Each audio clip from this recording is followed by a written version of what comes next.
আপনি কি জানেন ঘর থেকে বের হওয়ার আগে মাত্র একটি দোয়া পড়লে আল্লাহ আপনার রিজিক সহজ করে দেবেন আর চাকরি পাওয়াও সহজ হয়ে যাবে? প্রিয় ভাই ও বোনেরা, আমরা সবাই জীবনে রিজিকের জন্য পরিশ্রম করি, কিন্তু রিজিকের মালিক শুধু আল্লাহ। তাই ঘর থেকে বের হওয়ার আগে এই ছোট্ট দোয়া পড়ে নিন।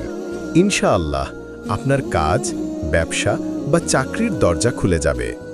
দোয়াটি হচ্ছে, বিসমিল্লাহি তাওয়াক্কালতু আলাল্লাহি ওয়ালা হাওলা ওয়ালা কুওয়াতা ইল্লা বিল্লাহ। বাংলা অর্থ, আল্লাহর নামে শুরু করলাম, আল্লাহর উপর ভরসা করলাম, আল্লাহর সাহায্য ছাড়া কোনো শক্তি ও ক্ষমতা নেই। ভাই ও বোনেরা, প্রতিদিন ঘর থেকে বের হওয়ার আগে এই দোয়া পড়ে বের হন। ইনশাআল্লাহ চাকরি, রিজিক ও সাফল্যের দরজা খুলে যাবে।